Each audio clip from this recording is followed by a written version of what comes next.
Let's start with the most important thing. How is everybody after the storm, after the hurricane that came through? That's a good question, Kobe. But before we go into it and finish those questions, like we're fortunate enough to be here, yes, and we got practice underway. But I just want to say, our thoughts and prayers are going out to the people that have been impacted and affected, by Hurricane Ian. I think the things you can control, we can control. The things you can't.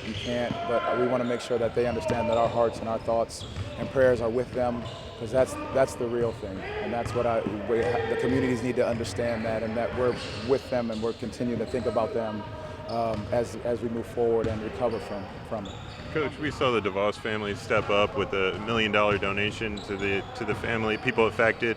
Just how big is it, and how much do they continue to impact with their 30 for 30 gifts, etc.? I think it's just truly incredible, and it understands that we talk about perspective of things, us, the sport that we're in, but it's more important how much we give back and take care of people and take care of the lives that have been impacted and affected by the hurricane. And you just want to make sure that we can do as much as possible, that they know we care and we're willing to do what's necessary in order to make sure that people feel that from us. Was anybody on the team or even the staff affected by it? From what we're getting, we just have some leaks in roofs, power outages, certain situations. Some people got hit with some flooding, but like I said, we are very fortunate, to be that we didn't get hit, as hard. But that's why I said, just their continued thoughts and prayers go out to those that are truly dealing with the devastating impact of what it did. You've been in the Orlando area for over a year now, so you've seen how this community kind of comes together in times of need. Do you kind of get that sense already that that's how it's going to be this time around? It is such an incredible community. I mean, the togetherness that they continue to show, the rallying behind one another, and making sure that everyone is taken care of. I just think it's something special about this city and this community, that no one is left out. And that's the biggest thing, that we'll continue to pull together and we'll continue to work to make sure that everybody gets the things that they need in this time. Obviously, you had to kind of interrupt practice a little bit, getting back into the gym, getting ready for preseason game on Monday, getting ready for the season. Was there a little bit of urgency to kind of make up for some of the lost time, or how did you approach today's practice? Philip, that's a good question, and I told our guys before, you're not going to get time back, and so don't put the pressure on yourself to get time back. So what you need to do is have the perspective of, let's win today. Let's take care of today. Let's take care of what we can control in this moment. Yes, there are other teams out there practicing and getting drills, and that's going to be understood. But one thing about this team, and just like this community, we're going to be resilient and take what's handed to us and make the most out of it and do our best in that moment. And that's what these guys showed today. And they work their tails off, knowing that they're fortunate and blessed to be in this situation right now, to be able to get in the gym to play and be amongst their brothers. Did you adjust any of your practice plans from Tuesday or today, knowing that the hurricane was going to be around? How did having to plan or prepare for a major event like this affect how you planned out? Well, what we did look at was that these guys were going to be off for a couple of days, so making sure that they just get in and feel the energy of being back in the gym around each other. So not putting too much on, hey, we got to get this covered and that covered, versus, everybody is dealing with something. And everybody, making sure their families are taken care of, making sure their families are safe. So just being back in here with the energy and the chemistry and camaraderie was a big portion of it. And then we'll move forward, obviously understanding game plan and things we need to do to continue our foundation. But the biggest thing is that they got in the gym together and understand that, that we're going to stay tied together with all of it. Kind of along those lines, I think it was Wednesday you had planned for a two-a-day. I think Thursday was just one practice. Correct me if I'm wrong. Are you now going to do maybe a two-a-day today or a two-a-day tomorrow, just so you can maybe not get the time back, but just to get more time in the gym before Monday? Again, part of it is us not getting those 2 days. We want to make sure that the guys are recovering mentally as well as physically. So we'll go one today, and then after we get the one in tomorrow, we'll play a little bit of that by ear, because obviously we'll be traveling on Sunday, so we want to make sure that the families are safe, that everybody gets their homes taken care of, and that's first priority. And then as we move into getting things covered, there's a lot of film work that will be done. There's a lot of one-on-one sessions. There will be a lot of small group sessions that we'll do, and then we'll play that second practice by ear in some ways, to see how guys respond to going a little longer today, and then tomorrow see how they feel after that first session. at that point, how did the guys handle the energy being back in the gym? What was it like for everyone? Well, I really understand. I feel that these guys were grateful for just being able to get back in the gym. You know, these young guys are, you know, chomping at the bit to be around one another, you know, to continue to work on their craft, to be around each other in this light. So that was really good. That's why the energy, you know, it was very turned up today, that these guys got after it. They pushed each other. There was vocal. They really worked. There was a very good level of energy in the building today. With Caleb, what has stood out? It's obviously pretty early in the process of training camp. What has stood out about him, and it might be too early to kind of figure out rotations and stuff, but what kind of role do you kind of see him playing this season? Well, you know, the great part about Caleb is that he's got a very high basketball IQ and an unbelievable work ethic. He finds himself in the right spacing on offense, and defensively he finds himself on the right spots defensively. So those are two very good qualities that he possesses. And the role that we're going to ask him to do is obviously be that knockdown shooter, that positional defender, and, you know, just obviously making the simple and right plays. And as it goes for rotations, the one thing we're going to continue to do is look at different lineups. Each day we'll see a different lineup on the floor, who plays with who, how the flow works, and then we'll manage that as we go throughout the preseason. Especially last year, especially early in the season, guys in transition maybe could take shots a little earlier, kind of go for the first shot. How much are you emphasizing in these practices, especially more so in transition? You know, it doesn't have to be the first shot to go for. Maybe you can push it a little bit more, but maybe we're going to find maybe the second shot or the third shot. Well, that's a great point. And the one thing we always talk about pace, being able to push the ball up the floor. But pace is not necessarily just I got to get up fast and shoot the first shot, to your point. It is about the pace in which I set screens, the pace in which how I cut, how I move off the basketball. And, you know, we have guards that can push that basketball up the floor very fast, but it is not necessarily for them to shoot the first thing. It's to flatten out the defense. Now as you move that basketball around the perimeter, and now you have more room for driving and kicking, you have room to space out the floor to get guys in their specific positions. In light of that, are you putting it more on the guards, like in terms of the decision making, like, hey, you have the ball in your hands, don't put us in the position of 18 on the clock and you got the first shot. Well, the great part about our guys is that we've asked them all to be great decision makers. So when the ball hits Jalen's hands or Markel's hands or Franz's hands or Cole's hands or even Paulo's hands, like when it hits their hands, we're asking them to be the decision makers. So whether they got it off the rebound and pushed the break, they are now the primary decision maker. So get downhill if you can get to the teeth of the defense, now you spray out and everybody knows their positions to be. We worked on that today as well. So guys understand the decisions that they're needing and having to make within a certain pace. Not rushing, not being in a hurry, but understanding that you can make quick decisions with time on the clock.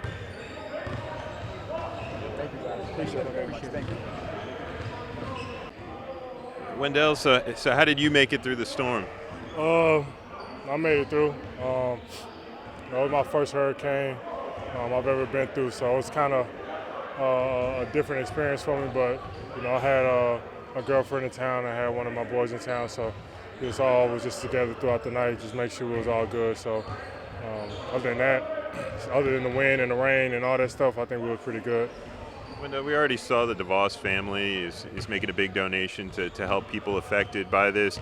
Just how much have you gotten that sense of community from this organization since you've come here, and just how big is it for them to step up instantly and help? I mean, it's important. You know, the DeVos's, you know, from the first day I got here, you know, they've always showed a lot of compassion and givingness. Like they always wanted to, you know, help people, you know, of who are in need of help. You know, that was the first thing I really picked up on when I first got here. This was really my first time being a part of an organization that really put family first. And, you know, for them to just put this donation is no surprise to me. I understand what kind of people they are, and, you know, they're really awesome people. And for them to do it in the Orlando area, especially what just happened, I think it's just very, very important, you know, not only for the city, but just for, you know, all of Florida. Were you able to keep in touch with your teammates over texting or calls or anything everybody was doing? Yeah. You know, coaches checked in. A lot of people in the front office and things, you know, checked in with us on a lot of group texts and things like that. So we stayed connected, and I think that was a unique thing for everybody. I think it was a lot of guys' first time going through any kind of storm like that. So it was important for us to all stay together for sure. How nice was it to step back into the gym and kind of pick things back up? And Man, I'm just glad we was able to get here today. You know, with all the stuff that was going on, always feels good to pick up a basketball and be able to hoop. That's what we get paid to do. That's what we love to do. So it was good to finally get back in the gym. So I can't speak for everyone, but I was definitely excited to be back. So what was the collective energy like? Was it almost like the first day of camp just because you had the 2 days off and then? Yeah, it was kind of tough. You could kind of tell when we started hooping a little bit, people were getting winded a little bit, but we picked it up. We understood that we got to push through that stuff to kind of make up for the time we lost. But at the end of the day, Coach Mose told us at the beginning, we just had to live in the moment. Unfortunately, we can't control everything that happens in our lives. We can only control what we can control, and we just had to control the day and just get as much as we can out of the day that we had. Was there a sense of urgency to try and make up for some of the lost time, or like how do you guys handle the focus level, knowing that there's a game scheduled for Monday? Yeah, coach kind of talked about it earlier. With us missing those 2 days, 2 crucial days. No one ever wants to miss training camp, but he understands that. Like I said, you can't control the weather. It got really bad. He wished that we could have got into the gym, and we all wish we could have. But at the end of the day, it's about our safety. And then push come to shove, it is just preseason, so we'll figure things out. We'll have more practice days. We won't have as many off days to start off the season. So I think we'll make up just fine for sure. Paolo was saying the other day that he thinks that he's a much better defender than he was given credit for in college. Are you seeing that out here? Nah, he can guard 1 through 5. And I think that's something that he probably didn't get to showcase as much as he did or much as he could in college. Especially on this team, especially with the optimism in our coaching staff. They're going to try a lot of different defensive schemes. So he's going to definitely get a chance to just showcase how good of a defender he is and how he can just not only get steals but disrupt shots, clog up the paint, things like that. Like he's a hell of a defender. He just wants to win. And that goes into winning is playing good defense. Have you found that him and Caleb, as the newer guys and some of the other guys, ask for advice when, if they don't understand something or, are willing to ask you guys? Oh, absolutely. Oh, my bad. We try to show them that, we're no big-time guys. We're not going to just, put our back to them, not help them out. We tried to establish that early on, so when we came into training camp, they kind of understood, they can reach out at any time, through text, through call, through when we're on the court, during training camp, during practice, anything like that. They all kind of understand that. So, P and Caleb have both been asking me questions just about offense, defensive things, off the court things, all that kind of stuff. So, I've always wanted to help those guys out, 'cause I've been there before. What's it been like in the front court? Have you guys been mixing and matching a lot in terms of front court combinations? You guys got so many big forwards and big men that you can just kind of have a lot of fun with it. Yeah, we tried a little something today. We didn't play as much 5-on-5 today just because it was our first day back. Coach didn't want to chase the days, as he like to say. But we had a couple games where we just mixed up the lineups and things like that, playing 3 bigs at a time and things like that. So it looked good to me. It's going to take some getting used to for sure, for everybody. But that's the beauty of having an optimistic coaching staff. They all want to try some things out and see what works. Who were the 3, and then I guess what is that like for you when you're in that? How does that change your role in terms of things when you're in that? I think the 3 we ran was me, Bold, and Paolo, and it was cool. It was, like I said, it was a little difficult just because we're all used to playing a certain position, but Coach wants to go into this year with people knowing that we can all be positionless all over the court. Guys can be on the wing, guys can be down low, and that was kind of tricky, especially for me because I kind of fit into a certain role. But I'm ready to learn. Try to pick up on the different things that he wants us to do, and I think it's going to be a really good thing once we get a hang of it for sure.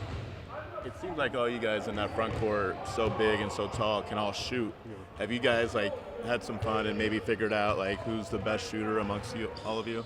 Yeah, if I had to pick one, I think it would be Bo. Bo probably is the best shooter. Yeah, I'm watching him now. He's just stroking. Yeah, and it's no one can really block it. It's he shoots it so high.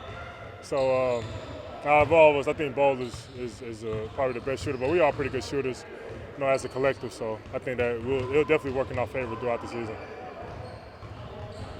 Thanks, Stout. Thank you. Cole, you've been around the organization, seeing how they give back. For the DeVos family instantly to step up to donate to families in need in the area, just how big is that, and how much have you seen them step up in the community since you've been with the organization? Man, the DeVos family are a really good family, man. They've been good to all of us. I know they've been good to people around the community, so I want to give a big shout out to them just because they really are making a difference. Everyone might not see that, but literally everything matters. Like whether it's a post, whether it's money, like whatever it is, just smallest difference makes a difference.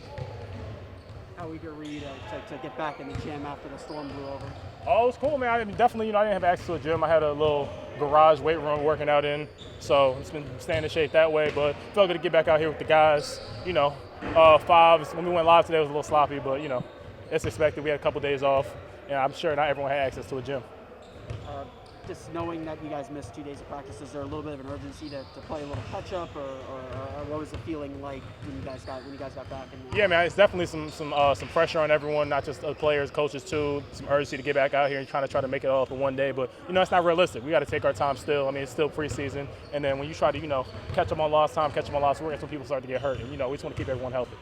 You said you were in Puerto Rico for Hurricane Fiona. Is that what you said before? Yeah, I was stuck there. So last weekend I was trying to get there for 2 days. So I was supposed to be there Friday to Sunday, and ended up getting stuck till Wednesday, Thursday. So were you there for an event, or were you there for vacation? Just last weekend off before training camp. I was like, do something fast. Didn't end up being fast. Got stuck a few days, but it's all serious. It's really. Those hurricanes are no joke. I'm from up north, New York, ain't really had to deal with those, but being out here, now dealing with 2 in 2 weeks, definitely, see it serious. So I'm definitely going to try to do my part. I know people on the team, the DeVos family, as we just said earlier, doing their part. So, yeah, man, praying for everybody. You've been in Orlando for a few years now. You've seen how this community kind of bands together during times like this. Just how special is it to be part of a community that sort of grows together like that? Man, it's dope. It's dope when you ever, honestly, just to see anyone help out anyone. You have people who don't know each other literally helping each other out, just almost taking their shirts off their backs for each other. So that's super dope to see. And I've seen a lot of good videos of people just helping each other out, especially here in Orlando. So just big shout out to the community.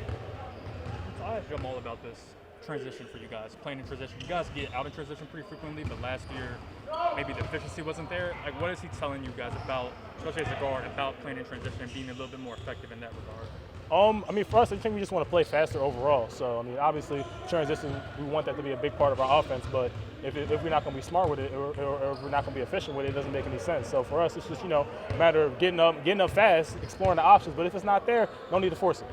Get the ball out of there. And as a guard, how much responsibility do you place on your shoulders? Because you're usually one of the guys, especially grab and go, you're one of the guys making that decision. Yeah, it's just, I think these last couple of years, I definitely could have been smarter, and I think I've learned from my mistakes these past couple of years. But for me, man, it's just a matter of just making quick decisions, not over dribbling, and especially in that transition, as I said, getting that ball up the court fast, seeing if it's something there. If it's not nothing there, don't force it. There's no need for that. We can reset and get a better shot. What have your initial impressions been of Caleb to this point? Caleb, I think Caleb's going to be awesome. I really am a fan of him. Yeah, I can see he's in the gym a lot. He works hard. He's a high IQ kid. Obviously, he comes from Michigan, so that's to be expected. But can really shoot the basketball and is a willing learner, willing listener. I've been able to talk to him a good amount. So I'm a big fan of the kid. I think he's going to have a chance of a very good NBA career. Jamahl was saying that's kind of what he kind of sees his role in early going as a knockdown shooter in a corner. Yeah. You said he's a nice shooter. What has stood out about him shooting in the early going? He shoots the ball at an elite level, and I say he kind of reminds me of Franz when Franz first came in. Moves really well without the basketball, just kind of a high IQ player, and he's young too. I think what's he 19? 19. So I think the kid has a really bright future, and as I said, he's very smart. So I think he's gonna learn fast. Well, you guys have a lot of length, the ability to roll out a bunch of very interesting lineups. When you're going up against some of these guys in training camp, just how much can you feel that as a guard, the length in the lanes and the size that some of the guys you have? Well, I think it doesn't just affect the guard. I think it affects everybody. We had in the 5-on-5 play, we had a nice little play for Mo. Mo gets an open shot. Mo takes his time, says he gets a shot out, Bobo blocks it. So I think it's affecting everyone. It's just going to make everyone better just having all that length to disturb, especially what I consider myself a smaller guy, even though I don't consider myself, but y'all would consider me a smaller guy. So, definitely, it's just going to make us better, especially in training camp where that's what we're all here to do, push each other. Wendell mentioned that they tried out a front line of, I think it was Paulo, Bull, and Wendell. Were you with that group, or you were playing on their side? Nah, we was on the other side getting them out of there. That's all we was doing, winning that game. Just saying. We was just on the other side winning that. So what's it like for you as a guard to go against a front line like of that size of Paulo Bull? Like, what's it like for you? I mean, it's definitely something that as the more they do it, the more difficult it become. I think right now, that's probably the first time all of them have been on. Maybe except Bull. I know they had that little stunt in Denver when it was like Bull was down there, or Jokic was playing the one. So maybe besides that, I think that's definitely different for all three of them. So, I think the more they do it, the more comfortable they get, the scarier it'll become. But you said you were wiping them off the floor. We got them out of that little 4-minute game, 8-2. Just saying, not really type to brag or anything, but we got them out of there. Well, they'll be back again though, and I'm sure we'll be back again too. People, I don't know if you saw this, but on social media, I think Twitter, somebody said you're swole cold now because you put on some muscle mass. It's been a few pounds. I'm about to go lift right after this. Was that a huge focus during the offseason? Definitely a big focus. Just wanted to. I didn't add no crazy amount of weight. A few pounds here and there. Just want to get a little stronger, just so I can be more aggressive on the court and really just get to my spots a little better and just absorb contact on the defensive end as well. How much more weight do you think you put on? Let's see, probably about 6-7 pounds. Nothing too crazy. Just just didn't want to lose my speed and quickness, but at the same time want to do all that and just much more effective. And also help me finish a little better. Swole Anthony. Appreciate you guys, man.